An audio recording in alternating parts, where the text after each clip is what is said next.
It's your September fishing report here in Bud Mary's. I believe it's September 20th right now. Real McCoy just came in. They're getting some fuel. I can see Dylan and Squid over there working on the B&M as well. And quite a few boats been fishing the past few days. It sounded like the mahi bite was a little tough. There's a few around. The blackfin tuna bite has been on fire. Catch 22, my uncle Scott, that's who I grew up fishing with. He's been on the swordfish, and I think he swordfished either 2 or 3 times the last week, and every trip they got one, so that was good. And they also had a couple gaffer mahi, so that was nice to see. We'll see what Real McCoy gets, what they bring in first. I was doing it all the time. 2010, back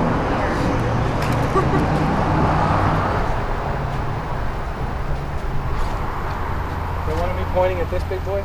While we're waiting for some of our offshore boats and backcountry guides to come in, we figured we'd take the time to show you some of our lodging options we have at the Marina. This is one of our hotel rooms, number 3, but all 4 are pretty similar.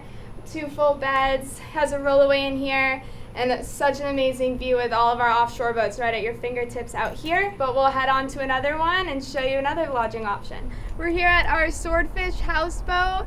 One of the best views at the Marina, in my opinion. You have people pulling the flats right out front, amazing wildlife right in the beginning. We'll show you inside. We have a nice living area right here, bathroom. We'll take you down the hall to show you the bedrooms. We've got the first room with 2 twin beds and all of our swordfish pictures all around. Then we've got the bigger room right down here. And this is the main room right here, queen size bed. And again, one of the best views that you can ask for right out your window. We do have off-season rates right now through mid-December that are pretty discounted. It's considered our slow season, but the fishing's still good, so it's one of the best times to come down for sure. What's up, guys? Captain Rick here. We fished the last couple days in the backcountry.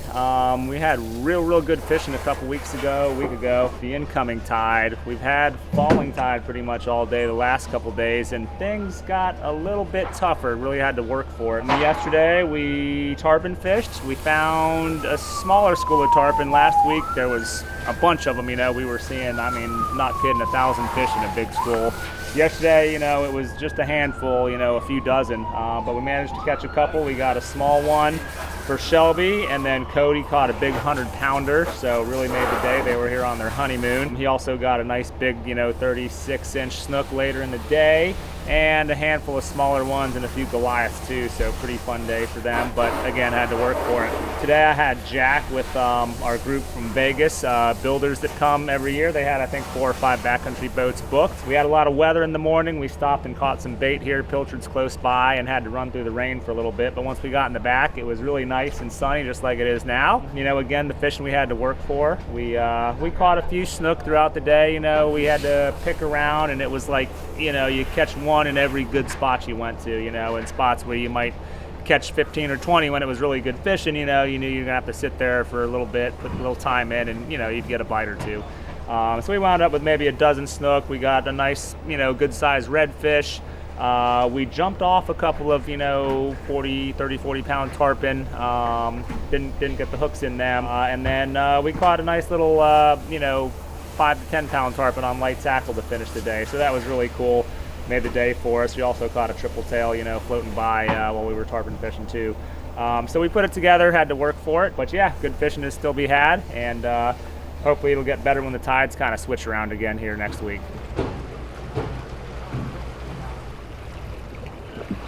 And if you didn't know, this is Sarah's boat. She does some lobster charters. There's a few people here that do lobster trips. We just went out for a quick afternoon session. We got our limit, we got 18. We can't catch 6 for Claire because she can't catch them yet, but she's getting ready to. But let me show you some of these lobsters back here. So that is a spiny lobster right there. And they average around a pound down here, 1.5 pounds. We got 18 of them. We got dinner covered. On a good day, you'll get your limit. On a bad day, you get 0. But really, when it opens up, and the main season opens up August 6th, then it runs through, I think, mid-March, somewhere in there. The first couple months is the best time to go, August, September. And you can catch some after that, but it just gets harder and harder. So it's September 21st today. Earlier I thought it was September 20th, but it was really the 21st. And then there's a sports season, a 2-day season, the last Wednesday and Thursday of July, which can be really good, but There's also boats that do bully net trips, like Capt Mike on the Spartan. He does bully net trips where he goes out at nighttime and you net them, and Sarah does a few of those as well. So that's another option. So if you don't want to dive down and swim try to catch lobster, you can always go at nighttime and do it. And, August and September are the 2 months for that, so keep that in mind. Occasionally you can still go in October and November and get some, but just to get beat up, there's not as many of them around. I know some more boats came in while we're out there lobstering. Real McCoy came in. I heard they had a bunch of blackfin tuna. Also Dauntless, they had some blackfin tuna it looked like, and I think a bunch of yellowtail snapper. And hopefully we'll get to see what Capt Mike catches on the Broad-Minded. He's on the new 42 today. That's the first trip on the new 42 that we just got. And a little bit of luck, he'll have a good catch of fish for their first trip on it. What's up, guys? My name's Alex, that's Josh. We're fishing on the Gone Fishing today. Had a pretty solid day, honestly, today. Nothing too crazy. We got 1 tuna, 4 yellowtails, 4 mangies, 10 rainbow runners. It was honestly a pretty good day, very exciting. We did a lot. As far as bait goes, we crushed the bait this morning. Alex shook the bag through the sand out there. I think we threw, 2 times, had maybe 2 times, probably about 500 baits. Yeah, 500 baits. And that was enough to get the day going. Started off on the reef real quick because we had some kids. They're in Fort Myers. We had McKenna. We had her little brother over there who's been in the bait well all day. All day he's been in the bait well. And we had a good time. I caught a bunch of fish and wore the kids out. Make sure you wear your sunglasses when you're out there. Yeah. I got hit in the face with a hook and my sunglasses stopped it. Broke my sunglasses. Or the kids wore us out. I don't know. Probably both. A little bit of both. It's good to see kids that still like to fish and not on their phones all day. Even if they're playing in the bait well, it's a whole lot cooler than being on your phone, All right, guys, we're here with Captain Jimmy Hendricks on the Dauntless. Looked like he had a good day out there today. I could tell because he had a sailfish flag up. You guys got a sail today? Yeah, first one of the year so far. Nice. It's pretty active. Cool. We caught a bunch of tunas this morning on the hump, live bait. And then we didn't really see too much in the way of mahis, but came back to the reef. And a lot of these yellowtails on the pilchards, and we were actually running down the reef, and he spotted just a fin swat. Oh yeah? Yeah, running down the reef line. He's like, I just saw something over there. So we threw some free baits out and threw pilchard out there, and sure enough, the sail was there. So. Awesome, that's awesome, nice. Is that your first sailfish? Yes. Awesome. Yeah, it was wasn't expected, but I heard a few guys, on the reef over the last 2 days seeing some sails, so it seems like they're starting to show up. There you go. Hopefully, looks like it's going to shape up for a good November, December, it sounds like. Cool. Yeah, we start getting the fall weather and cooling off, and that's usually the start of sailfish season. Well, that's good.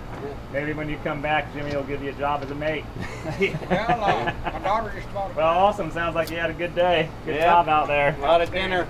All right, guys, so one of our longtime captains, Bill Bassett, was out in the backcountry a good bit the last week or so. He had some anglers out. Looks like they got into some juvenile tarpon. Lots of fun action with those, and the great thing about those is you can catch them quick. You don't got to pull on them for an hour. So that's awesome. I had some small redfish, snook, Goliath groupers mixed in there too. Yeah, it can always be, a bit of a variety pack when you're fishing with the right kind of live bait back there this time of year. So lots of fun for his anglers in the backcountry recently. And again, that's Captain Bill Bassett. All right, and also Captain Mike Bassett, who's Bill's brother, has been out in the backcountry lately too. He's been having some good fishing too. Some snook, Goliath groupers.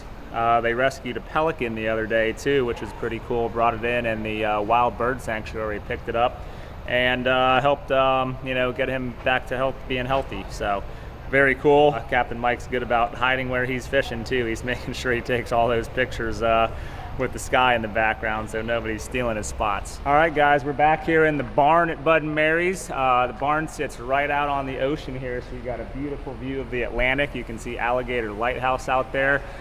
We used to use this barn for storing boats a long time ago, and now we've turned it into an event space. So we do things like weddings, banquets, parties, that kind of thing. We're getting set up actually to do a big wedding tonight. I think they got about 150 people. Liz is over there kind of helping set tables and stuff. Anyways, yeah, this thing's available to rent for your parties, weddings, anything you want to do like that. Think about it. You can have a nice view of the Atlantic. You got open air, so it stays comfortable in here.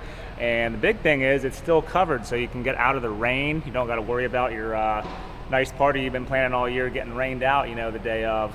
So it's a nice option. You do have a little beach area back there. Looks like that's where the bride and groom are going to be tying the knot. They've brought in a wet bar here too, so they can serve, and it's going to be a great time. So yeah, if you guys want to plan your next party, give Bud and Mary's a call. You can talk to Elizabeth there and get your party planned and set up, and do it right here in the barn at Bud and Mary's, guys. All right, guys, well, thanks for watching our mid-September fishing report. As you can see, there's quite a bit of variety going on, you know, everything from tarpon and snook and redfish to snappers and yellowtail, and even some sailfish showing up. You know, it's a transitional time of year as we get into the fall. You get that cooler air coming down, and every day can be a little bit different how you know, what you're going to find out there with that. So it's a nice time to be down here though. A lot less busy. You get the place to yourself, and the fishing can be pretty good too. And as you know, we're doing some big parties in the barn there as well, so it's a great time of year to do that. If you're thinking about getting married, come on down and do it at Bud and Mary's. All right, guys, thanks for watching. Make sure you like the video, hit that subscribe button, and we'll catch you next time.